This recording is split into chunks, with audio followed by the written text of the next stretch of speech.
Hi, I'm John Stevenson, and we're going to be looking at 2 Kings chapters 22 through 25 in our continuing study of the historical books of the Old Testament. We start off here with Josiah, chapter 22, verse 1. Josiah was 8 years old when he became king, and he reigned 31 years in Jerusalem.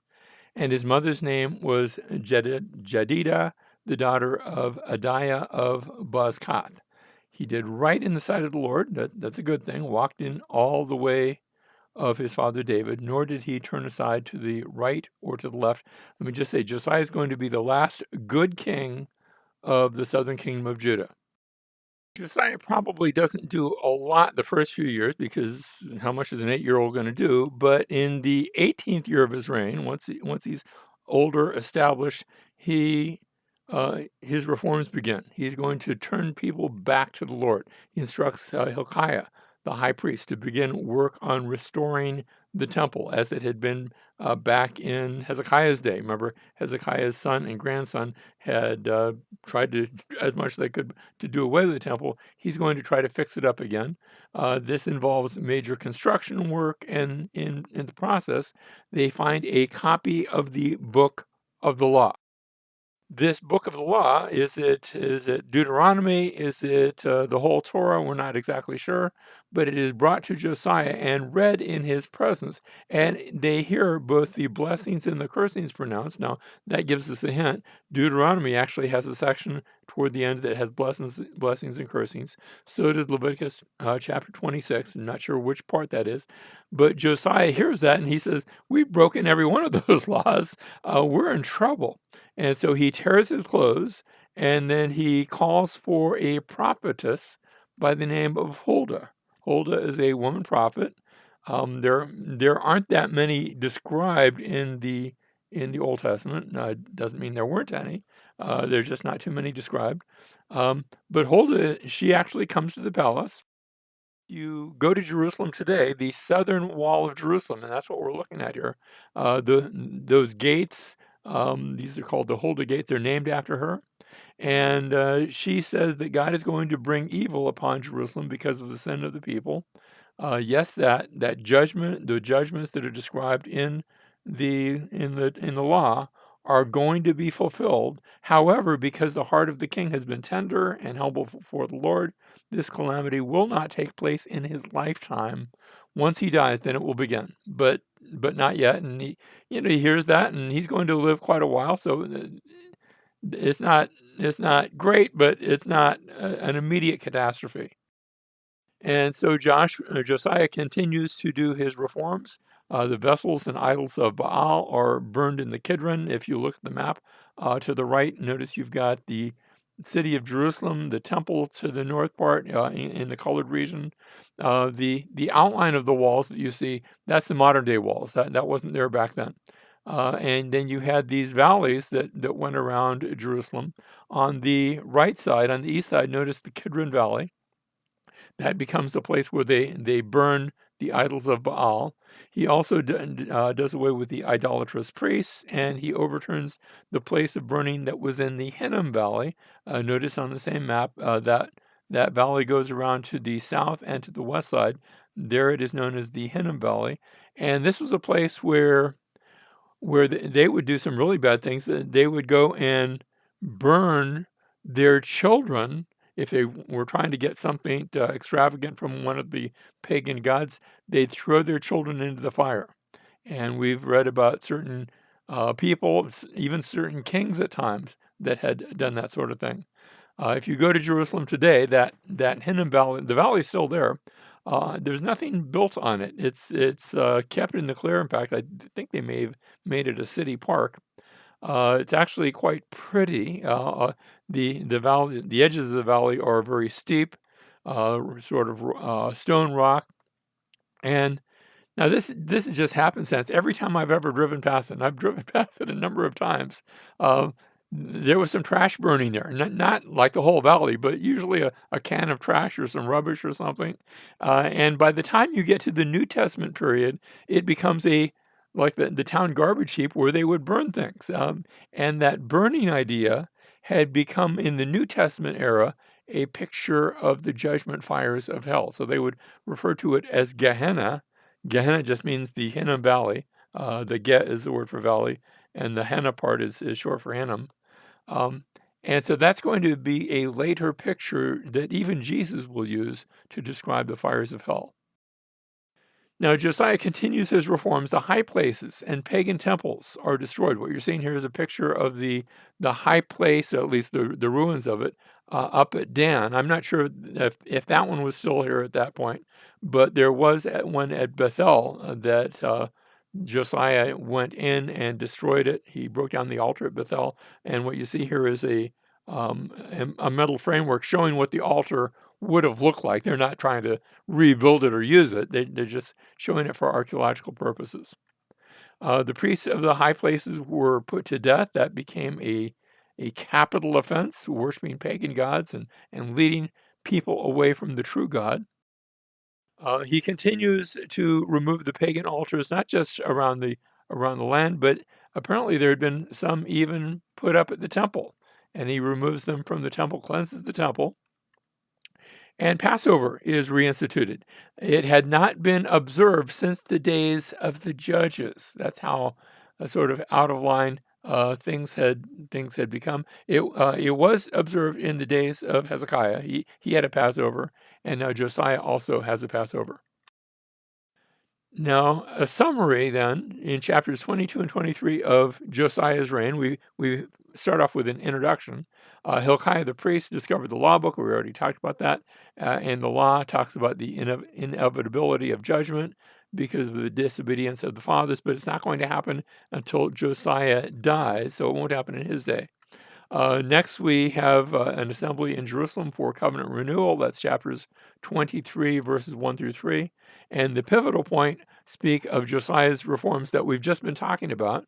Next, there is an assembly in Jerusalem for the Passover. So notice you have an assembly for covenant and then an assembly for Passover. And then Josiah, we read, fully obeys the law book that Hilkiah had discovered. That judgment is coming, but in spite of that, he's going to turn people back to the law, back to the Lord. And finally, we have a concluding summary of Josiah's reign at the end of the chapter. But now we're going to see how Josiah ended. To do this, we have to go back and look at the big world map. Remember, we left with Assyria in charge, and that changes in the year 612 BC when the city of Babylon teams up with the Medes who live in the mountains to the east of Assyria, and they form an alliance, a marital alliance, but also a martial alliance. Means the prince of Babylon marries one of the princesses of the Medes. But the martial means that they're actually going to war, and they team up and they go to war. And in 612 BC, they manage to bring down the capital city of Nineveh. Getting into the action, maybe not right at that time, but the Scythians used this opportunity to come down and invade. Scythians were sort of a group of horse riders. Not everybody rode horses back then, but the Scythians are probably one of the first ones to do that. And they come down to sort of take whatever's not nailed down, and then they're not going to stick around. They're going to head back up to their country, which is to the north of the Black Sea. The Medes also go home, but Nebuchadnezzar, young crown prince Nebuchadnezzar from Babylon, he's going to stay out on the field. After the fall of Assyria, what's left of the army of the Assyrians retreat to Carchemish with Nebuchadnezzar hot on their tail. The Scythians go back to Scythia. The Medes, they're not going to follow along. And the Assyrians call for help from any allies that they have left. They don't have a lot, but one that they do have is Pharaoh Necho of Egypt. Now, there's been another one by that name, so we're going to call him Pharaoh Necho II. The Bible's just going to call him Necho. And he will go up to meet Nebuchadnezzar. Notice 2 Kings chapter 23, verse 29. In his days, Pharaoh Necho, king of Egypt, went up to the king of Assyria, not to fight him, but to help him, to the river Euphrates. And so he makes his way up north to Carchemish. On his way, he passes by Jerusalem and has to go through the narrow pass at Megiddo. And Josiah goes out to intercept him. Not sure exactly why, but they fight a battle at Megiddo. Megiddo, remember, get the nickname Harmageddo, or we say Armageddon, and partially from this encounter where Josiah is killed in the battle. So we read in 2 Kings 23, the rest of verse 29, and King Josiah went out to meet him, that is Necho, and when Pharaoh Necho saw him, he killed him at Megiddo. That wasn't a one-on-one thing; it was an actual battle that took place. We find out about that in Second Chronicles. Um, but Necho goes on to Carchemish and has now an epic confrontation. It's Babylon against Egypt, and Egypt loses.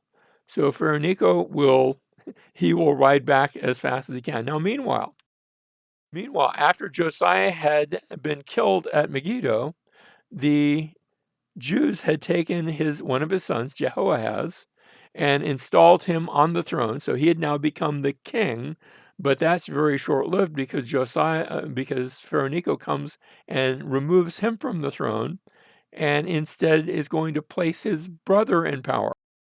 So Jehoahaz is removed. He's taken in chains to Egypt. And Jehoiakim, also known as Eliakim, but I'm just going to refer to him as Jehoiakim, he now becomes the throne installed by Pharaoh Necho. Next, we have Nebuchadnezzar coming down to Jerusalem. He's actually chasing Necho, and he doesn't catch him. Necho heads to Egypt as fast as he can.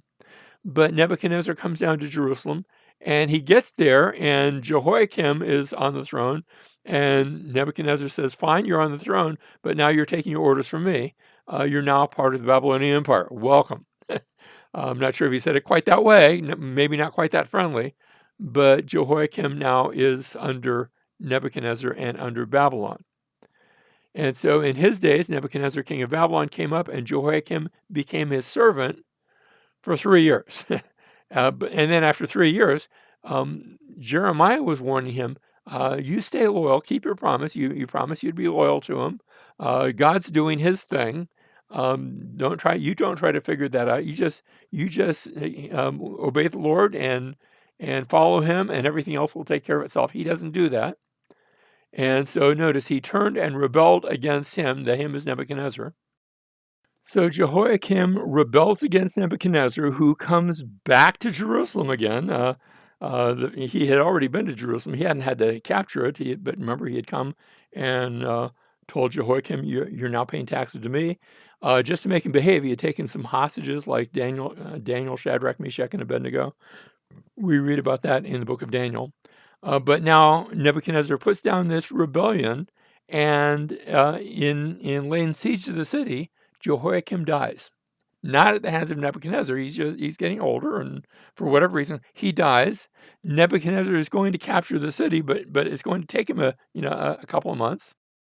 And once he has died, his son Jehoiachin, also known as Jeconiah, also known as Coniah, was installed by the Jews after his father's death, but the city's still under siege, and Nebuchadnezzar is coming against them. And so he's going to have a very short reign, one less than 3 months. So short reign, and he is captured by Nebuchadnezzar. And we read that Jehoiachin was 18 years old when he became king, and he reigned 3 months in Jerusalem, and his mother's name was Nehushta, the daughter of Elnathan of Jerusalem. He did evil in the sight of the Lord according to all that his father had done. I'm not sure how much time he had to do that much evil, but still, he did evil in the sight of the Lord, and so he's going to be removed. There's an interesting prophecy about him. Jeremiah chapter 22, verse 30. Thus says the Lord, write this man down childless. He's talking about Jehoiachin, although here he's calling him by that other name, Coniah. Write this man down childless, a man who will not prosper in his days, for no man of his descendants will prosper. Literally, it's no man of his zerah, of his seed, will prosper sitting on the throne of David or ruling again in Judah. And that's an interesting prophecy because we see this is the last of the line of Josiah. You say, wait a second, wasn't there another brother? He's not going to, neither he nor his sons will live. So the last surviving line will be this man, Jeconiah, also known as Coniah. And there's a prophecy that no one of his seed will prosper sitting on the throne of David. Well, you trace that seed down and you see it mentioned. You see the line of David mentioned in Matthew chapter 1, where there is a genealogy, a tracing of the seed from David through Caniah all the way down to somebody named Joseph. Joseph, the one who takes Mary as his wife, but she has given birth not by his seed, but by a virgin birth. She has given birth to Jesus, and Joseph raises Jesus as his adopted son. So think about this. Here's a prophecy that says no one of the physical descendants, no one of his seed, will prosper sitting on the throne, but you have Jesus, not the physical seed of Joseph, but the adopted seed. And because of that, Jesus has both the legal right as the adopted son of Joseph to be the king of Israel, but he also has the prophetic right because of this prophecy and because of the virgin birth. He has the prophetic right to the throne. Well, our story continues. 2 Kings chapter 24:10. At that time, the servants of Nebuchadnezzar of Babylon went up to Jerusalem, and the city came under siege, and Nebuchadnezzar, king of Babylon, came to the city while his servants were besieging it. And Jehoiachin, the king of Judah, this is Caniah, the one we just read about, went out to the king of Babylon, he and his mother and his servants and his captains and his officials. So the king of Babylon took him captive in the 8th year of his reign. In other words, they gave up. And so he's not killed. He's going to be taken in chains to Babylon. And notice chapter 24, verse 13. He carried out from there all the treasures of the house of the Lord and the treasures of the king's house, and cut in pieces all the vessels of gold which Solomon, king of Israel, had made in the temple of the Lord, just as the Lord had said. Then he led away into exile all Jerusalem and all the captains and all the mighty men of valor, 10,000 captives. By the way, that's including Ezekiel, who were taken away into captivity, and all the craftsmen and the smiths. None remained except the poorest people of the land. They remain behind Jerusalem, still standing, but it's a greatly impoverished city at this time. And then the king of Babylon made his uncle Mattaniah king in his place and changed his name to Zedekiah. So now we have Zedekiah. He's going to be the last king of the southern kingdom of Judah. Jehoiachin is still alive. Jeconiah, and also known as Caniah, he's still alive. He's in chains right now in Babylon, but now Zedekiah is king. And we read in verse 18, Zedekiah was 21 years old when he became king, and he reigned 11 years in Jerusalem. And his mother's name was Hamutal, the daughter of Jeremiah of Libnah. He did evil in the sight of the Lord. We've been hearing that about every single one of Josiah's sons, according to all that Jehoiakim had done. For through the anger of the Lord, this came about in Jerusalem and Judah until he cast them out from his presence. In other words, God was the one that was bringing this about. He's bringing his judgment. And Zedekiah, sure enough, rebelled against the king of Babylon. He was warned by Jeremiah, don't do this, don't do this. God has raised up Nebuchadnezzar to do his work, even though Nebuchadnezzar doesn't know the Lord. And yet he rebels anyway. And so in the 9th year of his reign, on the 10th day of the 10th month, Nebuchadnezzar, king of Babylon, came. He and all his army, he's getting tired of coming to Jerusalem. He's really sort of angry now, camped against it and built a siege wall all around it. We're told in the book of Jeremiah how bad things got in Jerusalem, where the city was surrounded. There was no food coming in or going out. They did have water because there's a natural spring in there that had been diverted going back to the days of Hezekiah. So they had water but no food. And the city was so reduced to starvation that there were cases of cannibalism taking place that Jeremiah describes. We camped against it, built a siege wall all around it, so the city was under siege until the 11th year of King Zedekiah. Notice 2 years it's under siege.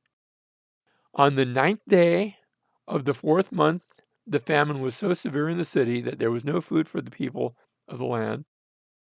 And now we read that as Nebuchadnezzar has come up against Jerusalem, as he has surrounded it, as he has besieged it, that the city was broken into, again by Nebuchadnezzar, And all the men of war fled by night by way of the gate between the two walls beside the king's garden.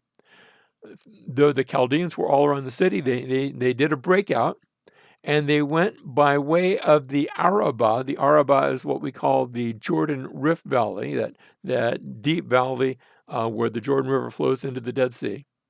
And so they make their way down there, but the army of the Chaldeans pursued the King Zedekiah, and overtook him in the plains of Jericho, and all his army was scattered from him. And then they captured the king and brought him to the king of Babylon at Riblah, and he passed sentence on him. They slaughtered the sons of Zedekiah before his eyes. That was the last thing he ever saw. And then put out the eyes of Zedekiah and bound him with bronze fetters and brought him to Babylon. So now I have two former kings. I have Zedekiah and I have Jehoiachin. Zedekiah, he's never going to see anything. He's been blinded. Jehoiachin, Coniah, he's in Babylon in chains, but he hasn't been blinded. He hasn't been, mistreated to that level. And so I have really three deportations we've seen. 605 BC, where hostages were taken from the Hebrew nobility, including Daniel, Shadrach, Meshach, and Abednego. Now, they were treated well. They had been taken away to Babylon and raised to be good Babylonians. They were part of the nobility. Then we saw 597 BC, the 10,000 craftsmen taken along with the prophet Ezekiel and Jehoiachin. And now we see the final deportation, 586 BC. Some textbooks might say 587, a difference of 1 year. I'm not going to quibble about that, so don't get upset at that. But here, the temple now is destroyed, and the general population, not every single person, but the general population is deported now to Babylon. We read, and he burned the house of the Lord, the king's house, and all the houses of Jerusalem, even every great house he burned with fire. The temple is destroyed on the 9th of Av. That corresponds roughly to our month of August. To this day, our Jewish friends still commemorate. Now, this isn't a celebration, but they remember the destruction of Jerusalem. You say, which destruction of Jerusalem? The one here with Nebuchadnezzar or the one with the Romans in 70 AD? Actually, they both took place many hundreds of years apart, but on the same day, on the 9th of Av. And it's one of those very interesting, I'm going to say, godly and divine design coincidences. Now, after the fall of Jerusalem, the temple's been destroyed, Jerusalem is in rubble, but there are still the poorest of the poor in the land. Nobody really in Jerusalem anymore, but in the land. And Gedaliah is appointed to be I don't know if we can call him governor, but he's going to be the leader appointed by Nebuchadnezzar over the remnant to rule, not at Jerusalem anymore, because that's just ruins, but now at Mizpah to the north of Jerusalem. And a conspiracy now develops of the Jews of the royal family, and they assassinate Gedaliah. It's like, come on, when are we going to stop rebelling? Is Nebuchadnezzar going to come back another time and punish them? Well, they're not going to wait around. And so the remnant, they flee to Egypt. And 100 years later, we find a small Jewish fort.